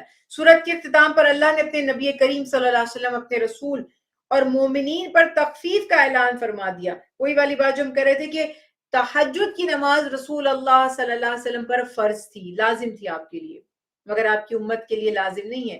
کوئی پڑھے گا تو ثواب حاصل کرے گا، اور اگر نہیں پڑھے گا تو اس پہ کوئی خدا نخواستہ گناہ نہیں ہوگا۔ یہ بھی یہاں پر اللہ کی طرف سے آسانی آپ بیان کر دی گئی، اور فرمایا کہ جو بھلائی تم اپنے لیے آگے بھیجو گے اسے اللہ کے ہاں پاؤ گے، بلکہ جتنا عمل کیا اس سے زیادہ اجر و ثواب پاؤ گے۔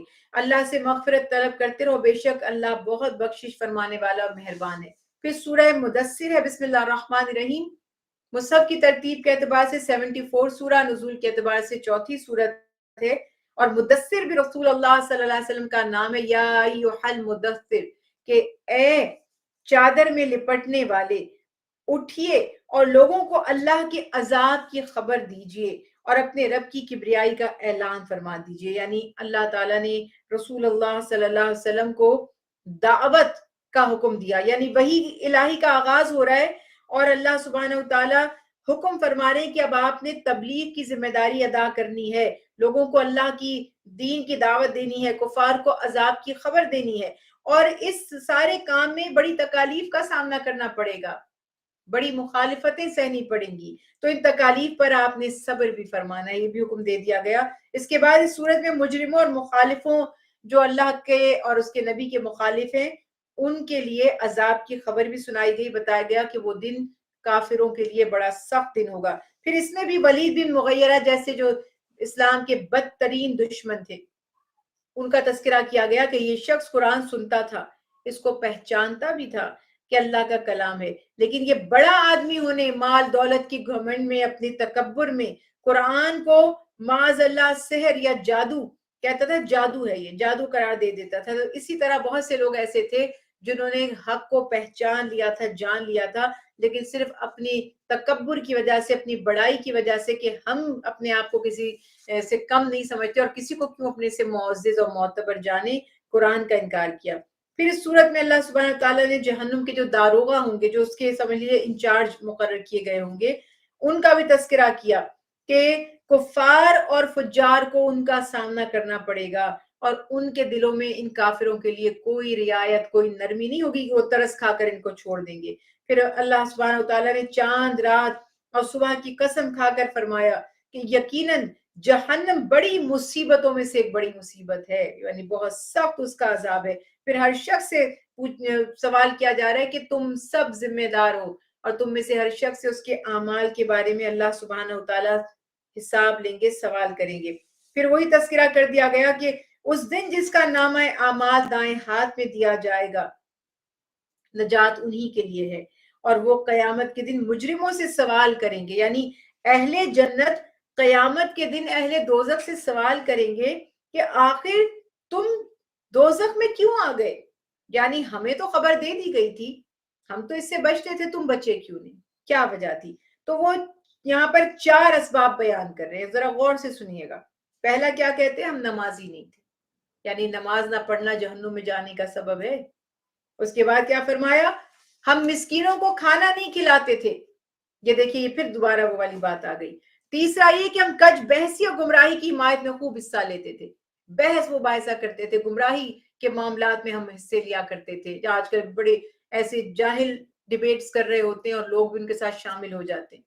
تو یہ بات، کئی ایسے فتنے اٹھتے رہتے ہیں، میں تو اس فتنے کا نام بھی آپ سے نہیں لوں گی کیونکہ میں اس کو پروموٹ نہیں کروں گی. آج اس نے یہ اعلان کر دیا, آج اس نے وہ دعویٰ کر دیا, منہ لگانے کی ضرورت نہیں ہے. سب کو پتا ہے دین کیا ہے, سب کو پتا ہے نبوت کیا ہے, سب کو پتا ہے اسلام کیا ہے. ایسے لوگوں کو وہ یہی تو چاہتے ہیں آپ ان کو انکریج کریں اور پروموٹ کریں. تو اس ڈیبیٹ میں پڑھنے کی ہمیں کوئی ضرورت نہیں ہے. اللہ سبحانہ و تعالیٰ خود ہی ان سے نبٹ لیں گے, اور باقی ان کے جو ذاتی اغراض و مقاصد ہوتے ہیں فتنوں کو پھیلانے میں, اس کا حصہ ہمیں نہیں بننا چاہیے. چوتھی بات یہ ہے کہ کہیں گے ہم قیامت کا انکار کرتے تھے, یعنی ہمیں قیامت کے دن پر ایمان ہی نہیں تھا. پھر سورت کے اختتام میں بتایا کہ یہ قرآن ایک نصیحت ہے, جو چاہے اس سے نصیحت حاصل کر سکتا ہے, لیکن وہی بات ہے کہ جس سے توفیق ہوگی, توفیق بھی اسی کو ہی ہوگی جو جس کے دل میں تڑپ ہوگی. اگلی سورت ہے سورہ قیامہ. بسم اللہ الرحمن الرحیم. اس سورت میں زیادہ تر قیامت کا تذکرہ کیا گیا ہے, تو اسی نسبت سے سورت کو سورہ قیامہ کہا گیا ہے. مکی سورتوں میں سے ہے, اور مصحف کی ترتیب کے اعتبار سے 75 اور نزولی اعتبار سے 31 نمبر اس سورت کا ہے. اور اس سورت میں اللہ سبحانہ تعالیٰ نے ان لوگوں کے بارے میں جو آخرت کے منکر ہیں قسم کھا کر فرمایا کہ کیا انسان نے یہ گمان کر رکھا ہے کہ مرنے کے بعد ہم اس کی ہڈیوں کو جمع نہیں کریں گے؟ کیوں نہیں, ضرور ہم اس بات پر بھی قادر ہیں کہ اس کی انگلیوں کے پور پہلے جیسے تھے ویسے ہی بنا دیں. دیکھیں یہ کیا سائنٹیفک یہاں پر معاملات ہیں. انسان کے فنگر پرنٹس پوری دنیا کے کسی ایک سے دوسرے کے نہیں ملتے.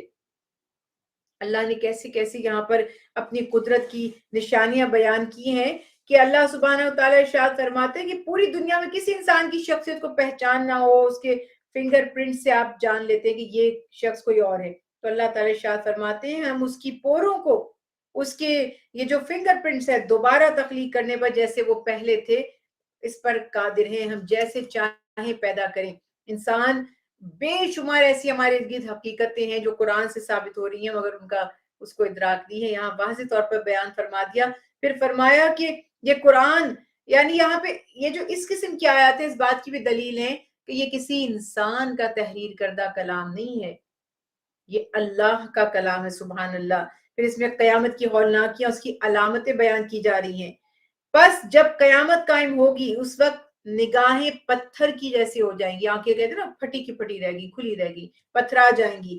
چاند بے نور ہو جائے گا, سورج اور چاند جمع کر دیے جائیں گے. آج تو دونوں ایک جگہ ہو جائے تو دنیا ختم ہو جائے دھماکے سے, لیکن اللہ سبحانہ و تعالیٰ فرماتے ہیں کہ وہ جمع ہو جائیں گے. اس دن انسان کہے گا آج بھاگنے کی جگہ کہاں ہے, یعنی کاش میں. اب یہ کون سا انسان ہوگا جو قیامت پر یقین ہی نہیں رکھتا تھا. اس کے بعد اگلی آیت میں بتایا گیا کہ نبی کریم صلی اللہ علیہ وسلم قرآن پاک کی جو ذمہ داری تھی اس کو پڑھنے, اسے حفظ کرنے, اسے عوام تک پہنچانے کے لیے بڑی جد و جہد فرماتے تھے. تو اللہ سبحانہ و تعالیٰ ارشاد فرماتے ہیں کہ آپ مشقت میں نہ پڑیں, اس کو یاد رکھنا, اسے یاد کروانا, اس کی حفاظت کرنا, اسے جمع کرنا, اسے باقی رکھنا, یہ سب اللہ کے ذمے ہے. قرآن وہ کتاب ہے جو قیامت تک اپنے زیر زبر پیش کے ساتھ بھی محفوظ رہے گی, اس میں کوئی ایک نقطے کی بھی تبدیلی نہیں کر سکتا. اللہ سبحانہ و تعالیٰ نے اس بات کو یہاں پر واضح فرما دیا. اس کے بعد اللہ سبحانہ و تعالیٰ یہ ارشاد فرماتے ہیں سورت کے آخر میں کہ موت کی کیفیت کیا ہوگی, اور انسان کی پہلی بار پیدائش کی طرح اللہ دوبارہ بھی اس کو پیدا فرمائیں گے. پھر سورہ دہر ہے. بسم اللہ الرحمن الرحیم. سورہ دہر مصحف کی ترتیب کے اعتبار سے 76 اور نزولی ترتیب کے اعتبار سے 30ویں سورت بتائی جاتی ہے. اس کا ایک نام سورہ انسان بھی ہے. دہر کہتے ہیں زمانے کو. تو اس سورت میں اس کا تذکرہ کیا گیا, اسی نسبت سے اللہ سبحانہ تعالیٰ نے اس سورت کو سورہ دہر قرار دیا. اب یہاں پر بھی اللہ کی طرف سے بڑی ہمیں نشانیاں اس کی قدرت کی بتائی جا رہی ہیں, اور اللہ سبحانہ تعالیٰ ارشاد فرماتے ہیں کہ وقت یا زمانہ, یعنی انسان پر ایک ایسا بھی وقت یا زمانہ ہے جب وہ کچھ بھی ایسی کوئی جانی پہچانی چیز نہیں تھا.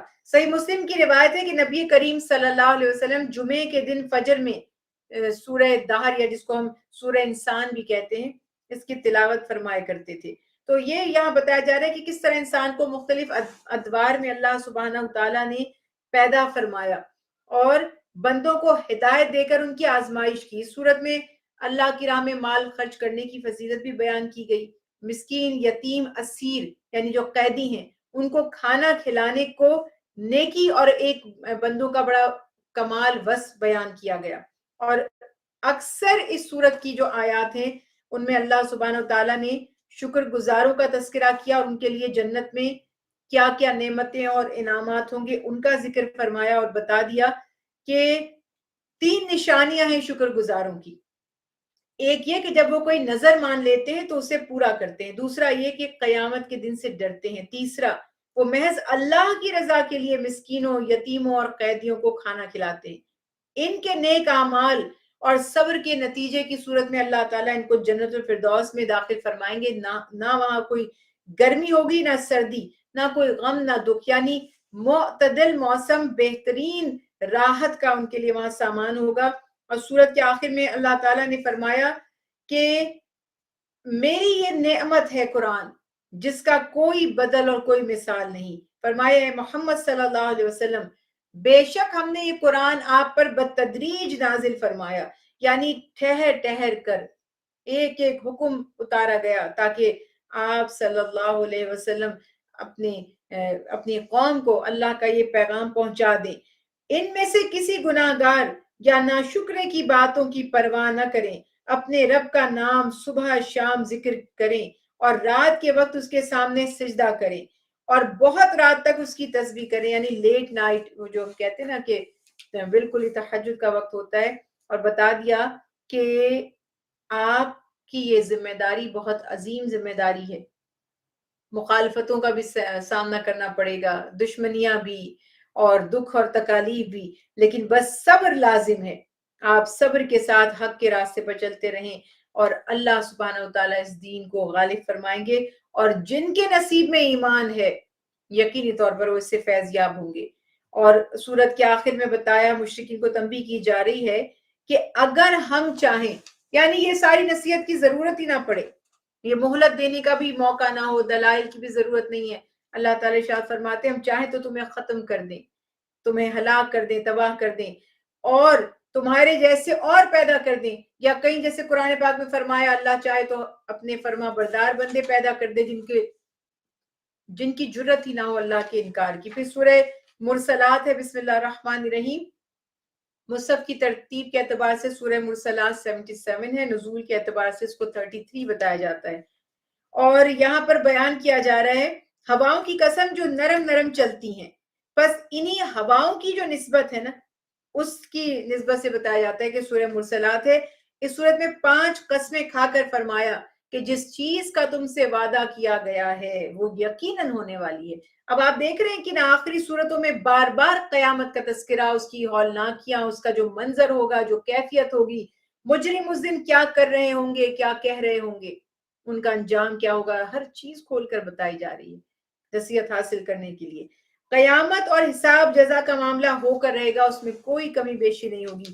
پھر قیامت کی جو نشانیاں بیان کی گئیں کہ قیامت جب قریب ہوگی ستارے بے نور کر دیے جائیں گے، آسمان توڑ پھوڑ دیا جائے گا، پہاڑ ٹکڑے ٹکڑے کر کے اڑا دیے جائیں گے، رسولوں کو مقررہ وقت پر لایا جائے گا. اور یہ دن یوم الفصل یعنی فیصلے کا دن ہوگا، انصاف کا دن ہوگا. اس دن اللہ تعالیٰ مخلوق میں عدل و انصاف فرما دیں گے. اور پھر اللہ سبحانہ وتعالیٰ نے 10 مرتبہ اس میں بیان فرمایا وَيْلٌ يَوْمَئِذٍ لِّلْمُكَذِّبِينَ.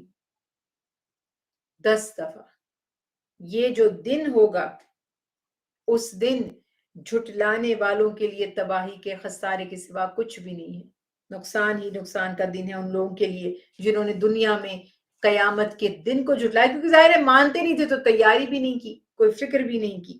پھر اللہ سبحانہ وتعالیٰ نے مجرموں کا بھی تذکرہ کیا اور جو پچھلی قوموں میں جو نافرمان تھے مثال پیش کی، کیونکہ اب پہلے ایسا ہوا نہیں تھا، اللہ نے نافرمانوں کو کیا ہلاک نہیں کیا تھا. پھر اپنے مخاطبین کو بتائے جا رہے کہ ہم نے تمہیں پانی کے حقیر قطرے سے پیدا نہیں کیا، پھر تمہیں مختلف مراحل سے گزار کر ایک طاقتور انسان بنا دیا.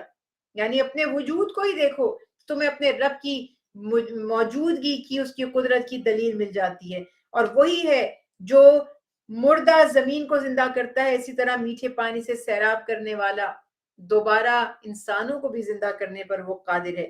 اگلی آیت میں مکذبین اور متقین کے الگ الگ جو احوال ہیں وہ بیان کیے جا رہے ہیں کہ جو آخرت کو، اللہ کو، رسالت کو جھٹلانے والے تھے ان کا فیصلہ کر دیا جائے گا اور ان کو بھڑکتی ہوئی آگ کی طرف لے جایا جائے گا، اور متقین ٹھنڈے سائے میں میٹھے بہتے پانی کے چشموں کے پاس انہیں جگہ دی جائے گی۔ اور آخری آیت میں پھر متقین کا انجام بتانے کے بعد اور پھر مکذبین کی یہاں پر ان کو تنبیہ کی جا رہی ہے کہ جو لوگ آخرت کو نہیں مانتے، اللہ پر اور اس کے نبیوں پر ایمان نہیں لاتے،